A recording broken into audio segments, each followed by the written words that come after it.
Kalau ibu-ibu didiamkan sama suaminya, apa yang dilakukan? Marah biasanya. Padahal engkau harus tahu kenapa dia mendiamkan. Ada apa dengan dirimu? Setelah sebulan, Nabi datang menjumpai istrinya satu persatu. Yang pertama beliau jumpai adalah yang paling beliau cintai.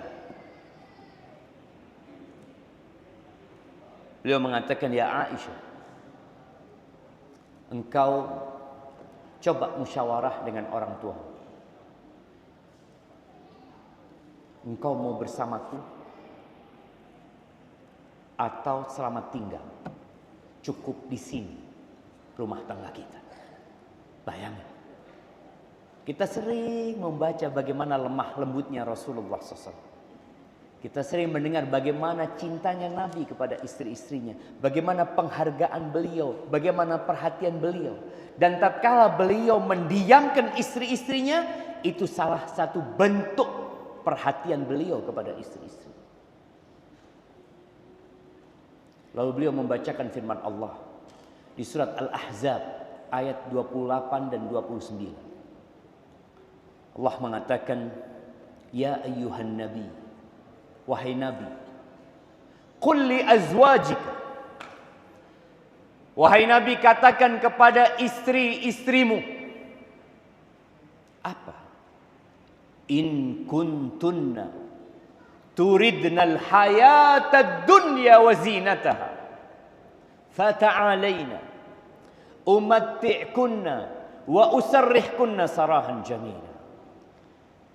Wahai istri-istriku, kalau visi dan misi kalian, kalau ambisi kalian adalah kehidupan dunia, kemewahan dunia, kelezatan dunia, kenyamanan dunia, fata'alaina, kalian kemana?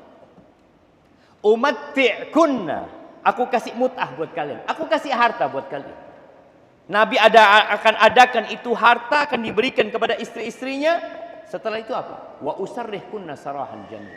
Kemudian aku akan ceraikan kalian dengan perceraian yang baik. Kita pisah baik-baik. Nabi menawarkan itu kepada istri yang beliau cintai alaihi salatu wassalam.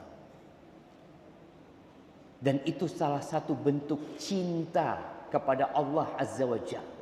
Kalau harus meninggalkan istrinya, tinggalkan. Kalau harus meninggalkan suaminya, tinggalkan. Gimana hidup tanpa istri dan suami? Allah berikan ganti yang lebih baik. Wa in kuntunna turidnallaha wa rasulahu wad daral akhirah.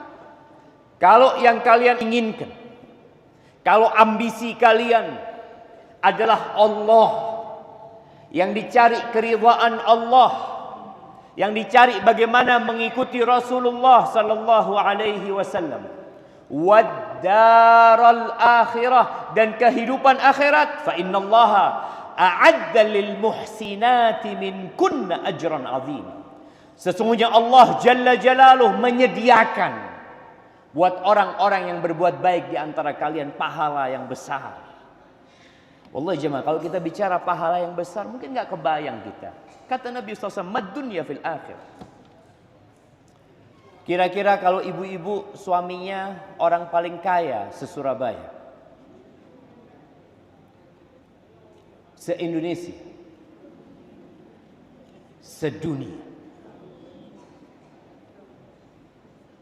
Kata Nabi SAW, mad dunya fil akhir.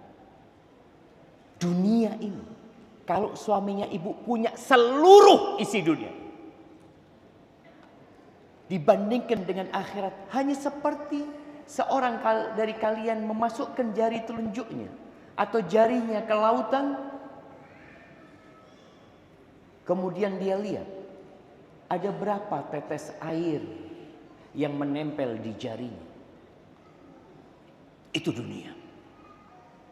Dan samudra itulah akhirat. Nabi SAW mengatakan, la maudi'u sauti ahadikum fil jannah tempatnya pecut. Dulu mereka naik kuda, naik onta, naik himar. Biasanya mereka bawa pecut. Pecut itu digantung biasanya. Tempat pecut kalian di surga. Artinya mungkin 1 meter saja tempat itu. Khairun minad dunya wa ma fiha.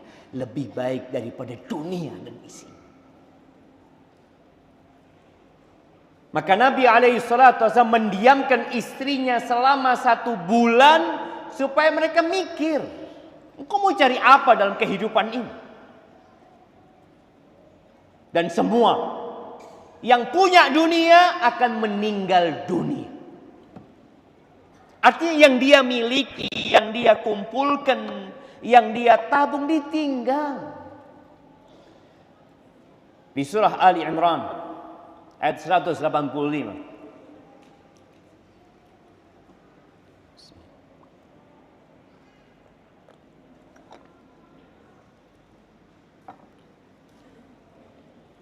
Allah Azza wa Jalla mengatakan kullu nafsin dha'iqatul maut. Semua yang bernyawa itu pasti merasakan kematian. Mau besar, mau kecil. Mau tua, mau muda. Berapa banyak yang mengantarkan jenazah cucunya padahal kakek neneknya masih hidup. Kullu nafsin dha'iqatul maut. Wa innama tuwaffawna ujurakum yaumal qiyamah. Kalian akan dikasih balasan yang sempurna itu kapan? Hari kiamat. Yang pakai jilbab, yang nggak pakai jilbab. Yang sholat dan yang nggak sholat. Kadangkala kita ngelihat yang nggak sholat lebih banyak fulusnya. Kita lihat hadza fulana sholli, enggak. Tapi kaya raya. Sebagian yang sholatnya rutin. Yang menjaga kehormatan dirinya. Yang membaca Al-Quran Al-Azim. Yang banyak beristighfar. Kadang-kadang kita lihat secara ekonomi susah hidupnya. Bahkan sampai mati nggak punya rumah. Allah katakan wa innama tuwaffawna ujurakum yaumal qiyamah. Kalian akan dikasih pahala pada hari kiamat. Soalnya kalau dikasih pahala di dunia, berantakan kehidupan dunia.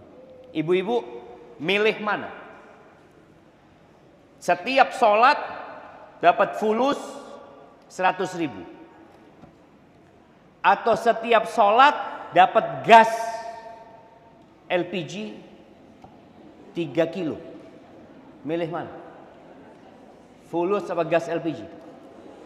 Fulus. Baik, kalau sholat 5 waktu dapat berapa? Dapat 500. Buat apa fulus itu? Buat apa? Belanja. Baik, coba kita sekarang benar-benar merenungkan kehidupan ini. Seorang suami sholat 5 waktu dapat 500.000. Istrinya dapat 500.000. Punya anak 3. Anaknya sholat dapat 500.000. Berapa dapat sehari? 2,5 juta. Enak nggak hidup seperti itu? Berantakan. Mau belanja apa ibu? Mau belanja apa?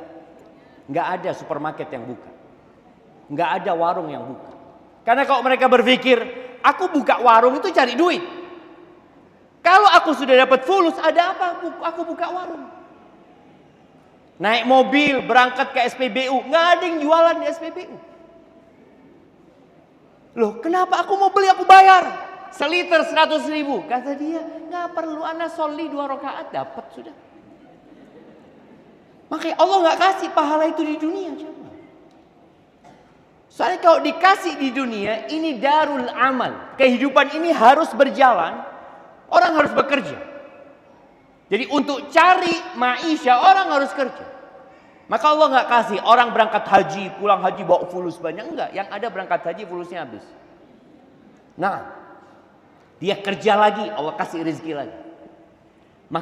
Maka jamaah, kita perlu benar-benar meyakini kehidupan ini bukan tempat di dunia ini, bukan tempat bersenang-senang.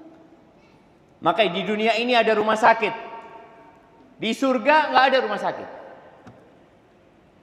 Di dunia ini kita butuh toilet, bahkan bayar mau ke toilet.